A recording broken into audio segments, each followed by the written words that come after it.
let it speak for itself. The chat went absolutely silent, like dead silent. For 2 full minutes, nobody said anything. You could practically feel the awkwardness radiating through the screen. Then Kevin breaks the silence. Whoa, 21 missed calls? That's intense. Dave chimes in next. Yeah, that's definitely not the energy of someone who was abandoned and scared for their safety. That's something else entirely. And that's when Jenna started absolutely scrambling. You could see her typing, stopping, typing again. Then this flurry of messages came through, all excuses. He's twisting things. I was genuinely worried about him. I thought something terrible had happened. He wasn't answering his phone and I got scared. You're all taking this out of context. But mate, the damage was already done. Her whole carefully crafted story about being this terrified victim abandoned in the dark, completely contradicted by hard evidence of her spending literal hours blowing up my phone like some kind of stalker. It looked exactly like what it actually was, someone who'd realized they'd massively overplayed their hand and lost access to a meal ticket, and they were proper panicking about it. All right, so let me tell you about the night that properly changed everything for me. Picture this. I'm standing outside this absolutely posh restaurant, right? The type of place where they charge you 20 quid just for bread and butter. Fancy as anything. I'm there with this girl, Jenna. Been seeing her for about 2 months at this point. Everything seemed to be going decent, you know? Dinner was nice, conversation was flowing, she was laughing at my jokes. I'm thinking, maybe this could actually turn into something proper. Maybe she's the one. Shows you how wrong you can be, doesn't it? We finish up our meal and head outside. It's a beautiful evening, stars are out, bit of a breeze, romantic and all that. We walk in toward my car in the parking lot and she just stops dead in her tracks, like completely freezes up. She's staring at my car, a 3-year-old Lexus, nice and clean, runs perfectly, and she's got this look on her face like I just showed her a beat-up old banger from the scrapyard. Then she opens her mouth and says something that absolutely floors me. Is this a rental? Because if it is, I'm not wasting my time. Mate, I swear my brain just short-circuited for a second. Did she really just say that? Like, did those words actually come out of her mouth? I'm standing there processing it, and the more it sinks in, the angrier I get. But here's the thing, I didn't let her see that anger.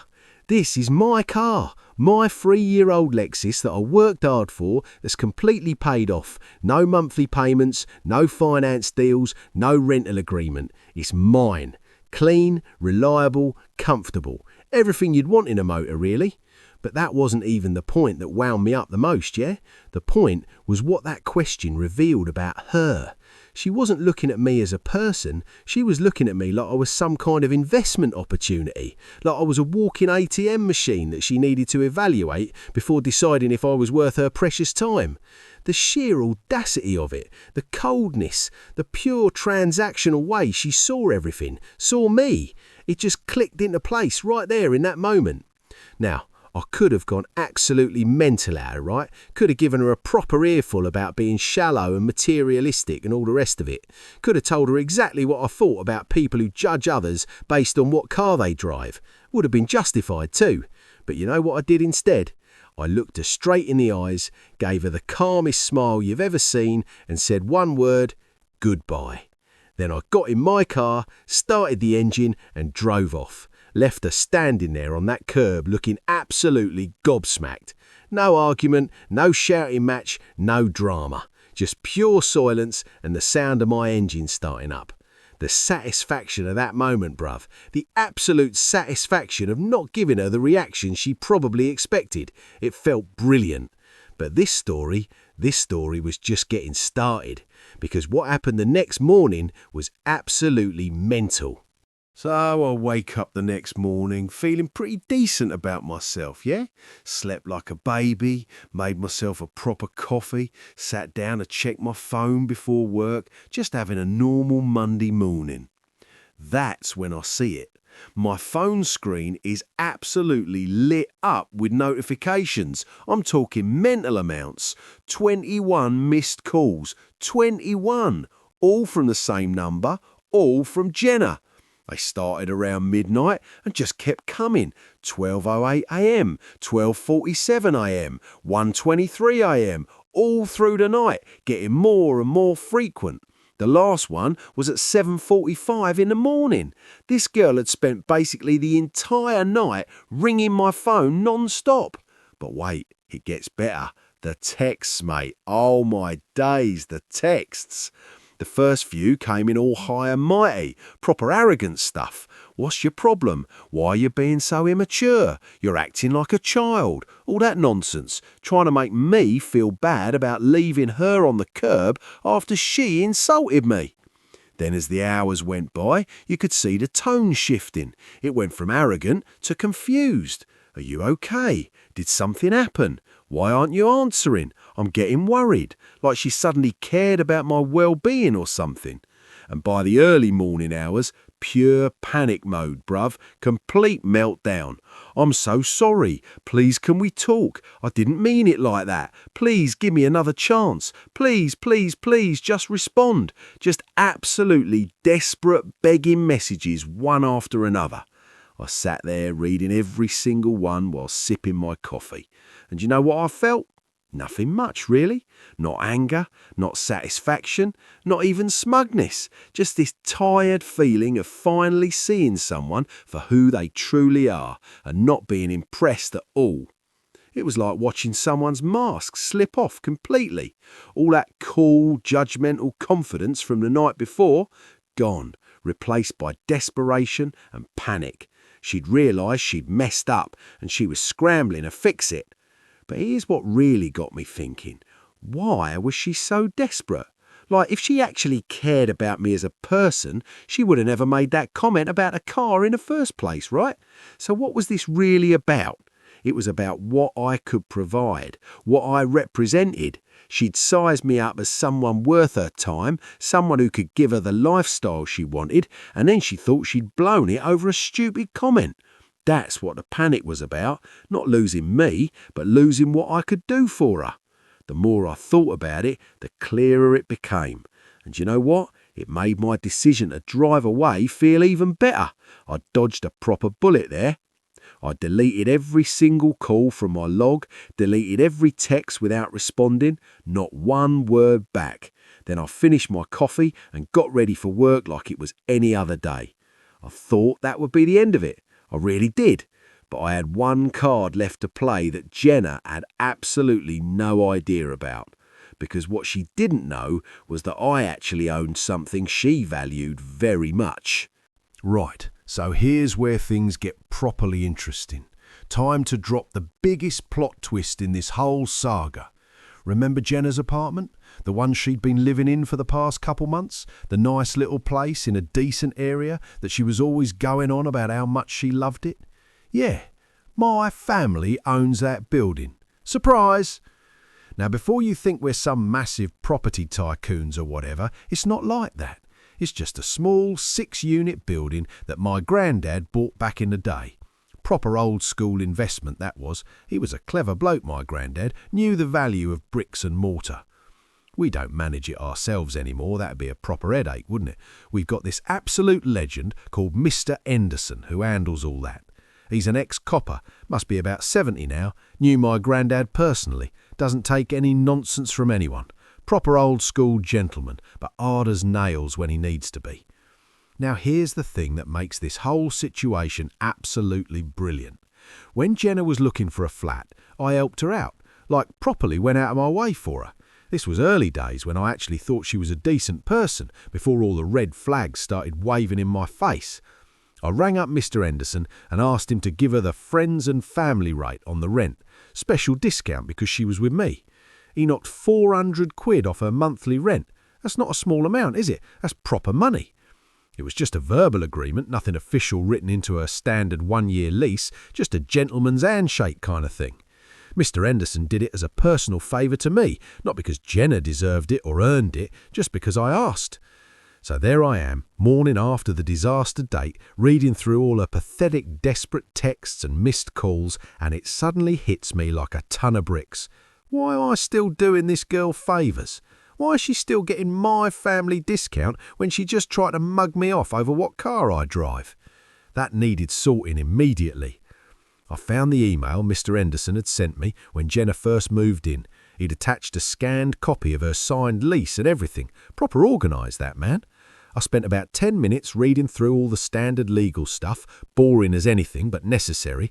Then I picked up my phone and rang him. "Mr. Henderson, it's Mark. You got a minute?" "For you, always, son," he said. I could hear his telly on in the background, probably watching the morning news like he does every day. "What's the problem? Don't tell me that girlfriend of yours is complaining about the water pressure again." I had to laugh at that. She had complained about the water pressure last month. Complained about everything, really.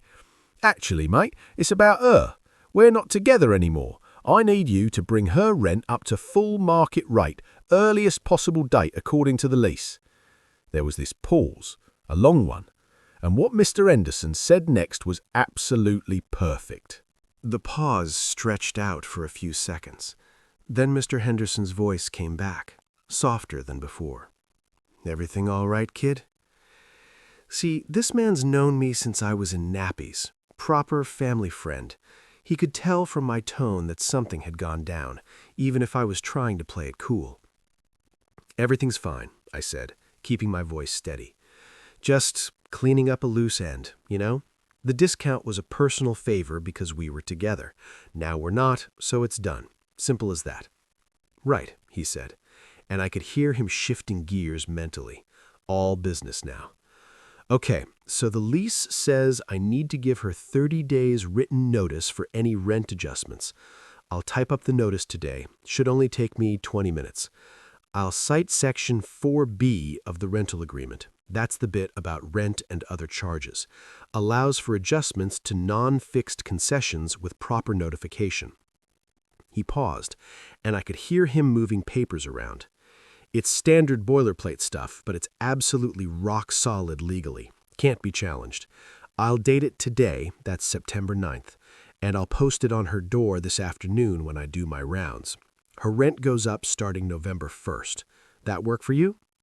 "That works perfectly, Mr. Henderson. I really appreciate it." "Don't mention it," he said, and then his voice got a bit gruff. "Between you and me, son, never liked her anyway. Always acted like she was doing me a favor by paying her rent, which, I might add, was late twice in the past 2 months. I filed that little detail away for later. Of course her rent had been late. She probably spent the money on handbags or bottomless brunches or whatever else she thought would impress people. We said our goodbyes, and I hung up. And honestly, I felt this wave of relief wash over me. It was a small thing, a simple action, but it felt like taking control back. Problem identified, solution executed, clean and done. The rest of my day was completely normal. Went to work, did my job, came home, made myself some dinner.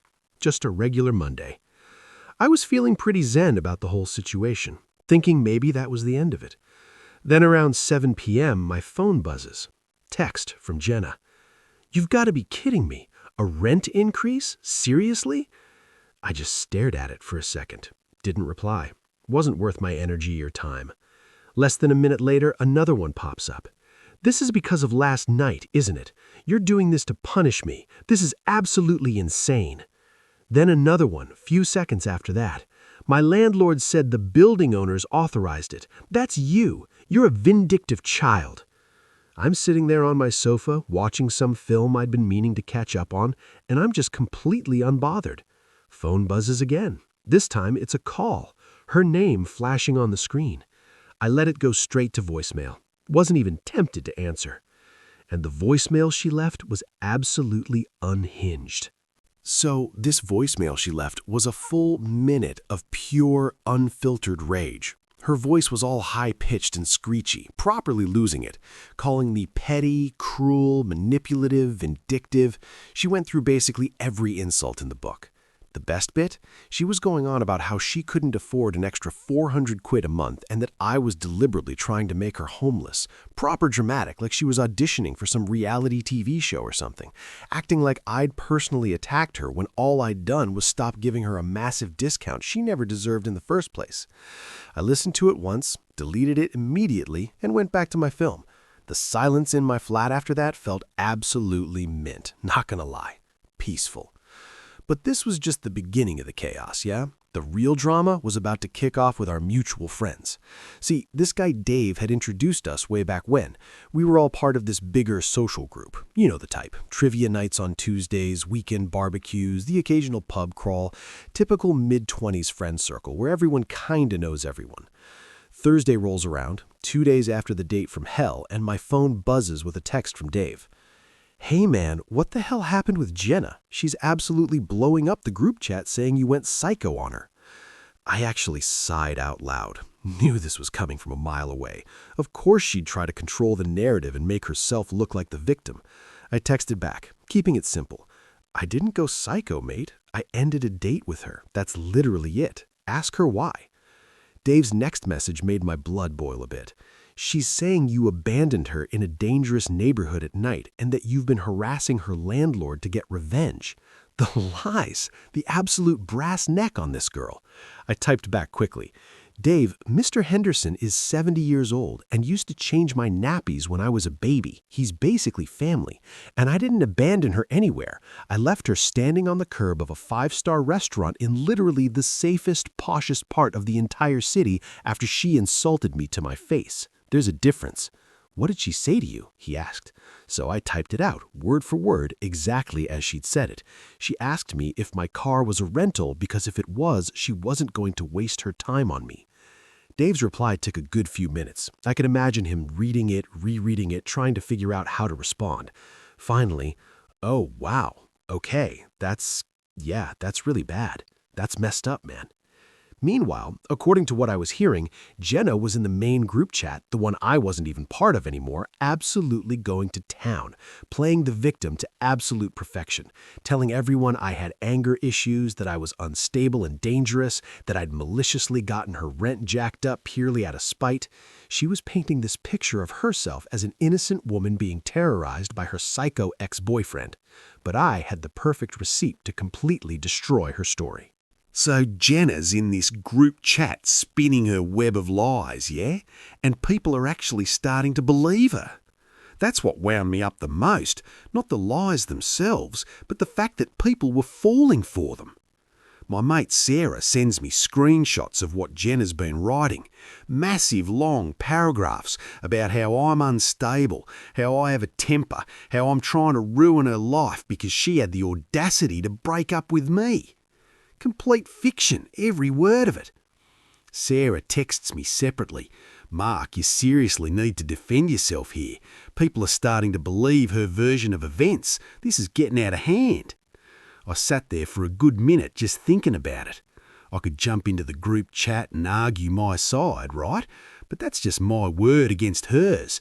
It becomes a he said, she said situation, and she's clearly way better at playing the victim than I am at defending myself. No, I needed something different, something that couldn't be argued with, something undeniable. Then it hit me like a lightning bolt. I went back to my phone's call log from Monday morning, scrolled up to see that wall of missed calls, and I took one single clean screenshot. Just the top portion of my recent calls list. 21 calls, all from Jenna, time-stamped and everything, starting at 12:08 a.m. and going all the way through to 7:45 a.m. Just this absolute wall of desperation, one call after another after another. It was perfect, simple, undeniable. I texted Sarah, "Can you add me back to the group chat for just a minute?" She did. I could see the conversation was still going, Jenna still typing away, people still responding. I waited for a brief moment when there was a little lull in the messages. Then I posted the screenshot. No caption, no explanation, no snarky comment or sarcastic remark, just the image. Let it speak for itself. The chat went absolutely silent, like dead silent. For 2 full minutes, nobody said anything. You could practically feel the awkwardness radiating through the screen. Then Kevin breaks the silence.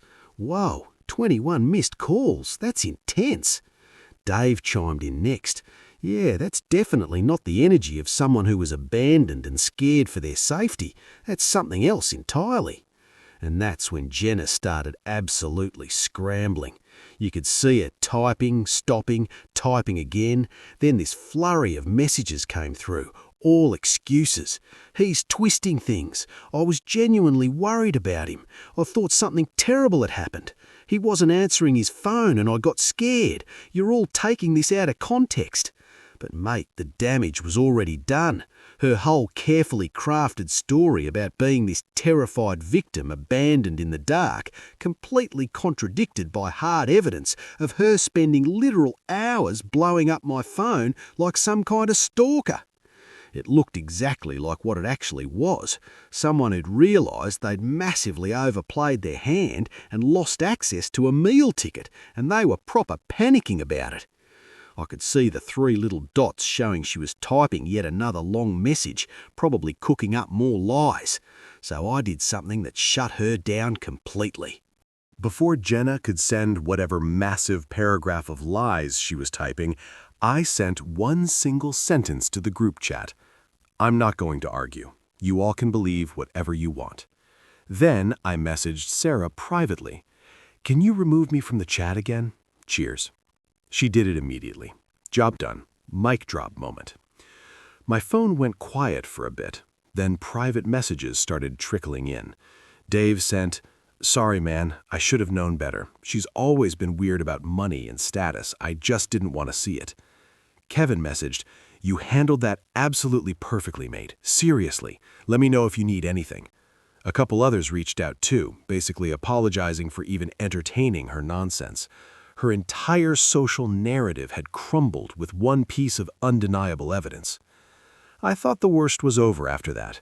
Rent was sorted, the friend group knew the truth, figured she'd just fade out of my life completely, move out in a couple months, and I'd never have to think about her again. I was so wrong. Because there was still one massive problem I'd completely forgotten about, something that made my stomach drop when I remembered it. About a month into dating Jenna, we'd gone to this charity gala together, proper posh event, black tie, the works. She'd been going on and on about having the perfect dress but no jewelry or accessories that would do it justice, being all dramatic about it. And like a complete and utter muppet, I'd let her borrow my grandmother's watch. Not just any old watch, yeah? This was a vintage piece. Elegant, understated, beautiful. It had more sentimental value to me than basically anything else I owned. My gran wore it every single day of her life. When she passed, it came to me. I never loan out family heirlooms, never. But Jenna had been so convincing back then, and I was still in that stupid honeymoon phase where you do daft things trying to make someone happy. I'd texted her about it once before everything exploded, and she'd been all evasive about it. "Oh yeah, it's in my jewelry box somewhere. I'll get it back to you next time I see you." Classic stalling tactic. Well, there wasn't going to be a next time, was there? Monday comes around and I send her a polite but firm text. "Jenna, I need my grandmother's watch back. Let me know when I can stop by and pick it up this week. Thanks." An hour later, she replies, "I'm really busy with work right now, and honestly, I don't feel comfortable seeing you. You've been very hostile toward me." Hostile. This girl had some serious nerve. I texted back, "I'm not asking for a meeting or a conversation. I'm retrieving my property. Just leave it with the building's doorman or let me know when you'll be home. It'll take 5 minutes maximum." Then she sends the message that made my blood run cold. "I'm not sure where it is right now. I think I might have misplaced it." Misplaced. A one-of-a-kind family heirloom. She was lying through her teeth and we both knew it. This was a power play. One last thing she could hold over me. But I wasn't going to let her win this one. I rang my sister Carla immediately and explained the whole situation. She went absolutely ballistic. "I told you, Mark. I told you from day one she was trash. I told you she was a user and you didn't listen to me." I know, I said. "You were right, I was wrong. Can we move past that and figure out how to get my grand's watch back?" Carla took a deep breath. Then her voice went calm, scary calm. The kind of calm that means someone's about to execute a perfect plan. "Okay, here's what we're doing. We are not asking anymore. We're going over there and getting that watch back. Tonight." "She won't let me in," I said. "She'll just keep the door closed and ignore me." She'll let us in, Carla said, voice like ice. She won't want the neighbors seeing her refuse to let your sister into the building, especially when we're being perfectly polite and reasonable. We're not going to be aggressive or threatening. We're going to be calm, reasonable, and completely immovable. But we're not leaving without that watch. Carla's always been better at confrontations than me. Spine of absolute steel, that girl. But what she did next was pure genius. She started scrolling through Jenna's Instagram account, just casually looking through her recent posts, the photos she'd been putting up over the past few weeks. And then, boom, she found it. A photo from literally last weekend. Jenna out at some fancy brunch spot with her girlfriends, all dressed up, champagne glasses everywhere. And on her wrist, clear as bloody day, was my grandmother's watch. You could see it perfectly in the photo. Mark, Carla said, showing me her phone. She posted this 5 days ago. 5 days, while telling you she'd misplaced it. My jaw just hit the floor. The absolute nerve of this girl, the blatant, shameless lying. Carla immediately saved the photo to her phone and made note of the exact date it was posted. But then she went even further with her detective work. Mom had all the family jewelry professionally appraised for insurance purposes a few years back, remember? After that burglary scare in the neighborhood? I'd completely forgotten about that. Carla got on the phone with our mom right there and then. Within an hour, Mom had found the documents and emailed over the scanned appraisal paperwork for the watch. This wasn't just some vague receipt or proof of purchase. This was a full professional insurance appraisal from a certified jeweler. It had everything: a detailed written description of the watch, the serial number engraved on the back, measurements, the specific model and year it was made. And the replacement value? Nearly £5,000. The document also clearly stated its origin and provenance as part of my late grandmother's estate, with her full name and the date it had been passed down to me. Carla printed out everything. The Instagram photo showing Jenna wearing the watch last weekend, the official appraisal with all the technical details and monetary value. She held up the papers with this satisfied look on her face. Right, now we have proper leverage. Now we have proof she's lying. Let's go get your watch back. What happened next was absolutely perfect. The next evening, we drove over to Jenna's apartment building. Well, my family's building, technically, which made the whole thing even better.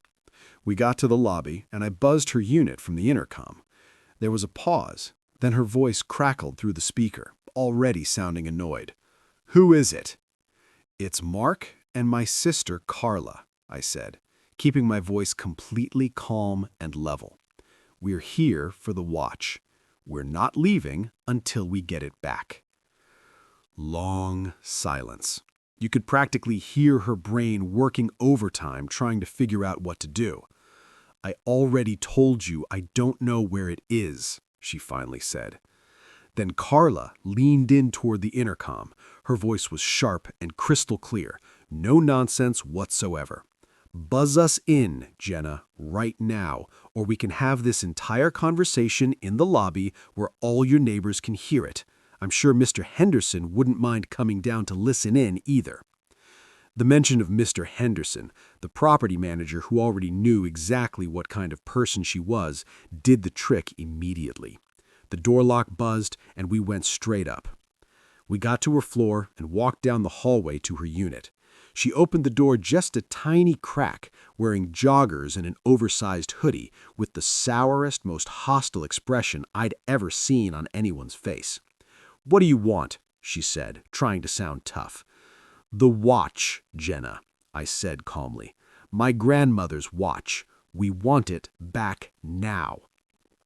"I told you already, I can't find it," she repeated, but her eyes were darting nervously between me and Carla. "I'll have a proper look for it this weekend when I have time."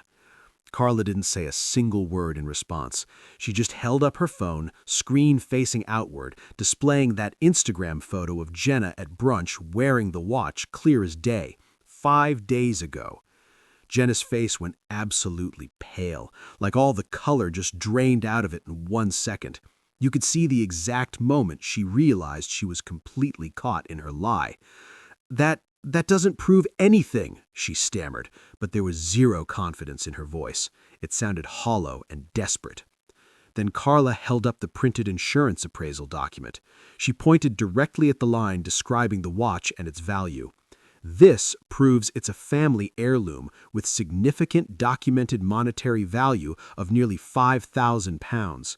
We have photographic evidence of you wearing it less than a week ago after you explicitly claimed you couldn't find it. This has now moved beyond a simple disagreement between exes. This is theft. Documented, provable theft. The word theft just hung there in the hallway. Heavy, legal, serious, criminal. Jenna stared at the appraisal document, then looked at Carla's face. My sister wasn't blinking, wasn't backing down even slightly, just standing there with cold, hard facts and absolutely zero tolerance for any more lies. The fight completely drained out of Jenna, like watching all the air come out of a balloon. She knew she was properly cornered. No friends here to lie to, no group chat to manipulate. And what she did next said everything. Jenna closed the door without saying a word. We just stood there in the hallway waiting. It felt like forever, but was probably only about a minute. Then the door opened again and she thrust the watch into my hand with this expression of pure fury mixed with complete humiliation on her face. "Happy now?" she hissed through gritted teeth. "Yes," I said simply. I carefully checked the clasp, examined it to make sure nothing was damaged or scratched, and slipped it safely into my jacket pocket. "Thank you." We turned around and walked away. Didn't say another word to her, not one single word. As we walked down that hallway toward the lift, I could feel her eyes burning into our backs, watching us leave. I didn't look back, not once. The weight of that watch in my pocket was the biggest relief I'd felt in weeks. That was the last personal connection, the final bit of leverage she had over me. And now it was gone, completely finished. About a month passes after that. Things are quiet and peaceful. I'm back to my normal life, hanging out with mates who actually care about me as a person, not what I can provide them. Then Mr. Henderson rings me up one afternoon. "Thought you'd want to know, your ex-girlfriend didn't renew her lease. She's moving out end of October." Absolute music to my ears. He told me she'd tried arguing about the rent increase, even threatened legal action, but he just calmly pointed to the signed lease agreement and told her he was following the contract she had signed. Nothing she could do about it. He'd already found new tenants, a lovely young couple who were happy to pay full market rate with zero complaints. Perfect. Absolutely perfect. One Saturday afternoon, a few weeks later, I'm at a local coffee shop just reading and relaxing. I look up and see a brand new Mercedes pull into a parking spot right outside, the exact kind of flash car Jenna always used to drool over. And there she is, in the passenger seat. The driver's this bloke who looks late 50s, early 60s, well-dressed, expensive watch, the works, but he looks absolutely fuming. They're clearly arguing. I can't hear the words, but their body language tells the whole story. He's gesturing impatiently, she's arguing back with that same tight, frustrated expression I'd seen so many times before. He says something that makes her physically flinch, then points his finger right in her face, shakes his head in disgust, and walks off into the bank next door, just leaves her sitting there in the car. Jenna sits there staring straight ahead, posture rigid with anger and tension. For a split second I feel something, but it's not pity. It's just this distant clinical observation. She'd found a new target, a wealthier one, but the dynamic was exactly the same. I finish my coffee, pay up and head out. Have to walk right past that Mercedes to get to my car. She's looking down at her phone, doesn't even notice me. I get into my Lexus, the same car that started this whole thing. It feels comfortable, familiar, mine. I start the engine and drive away. Don't look in the rearview mirror.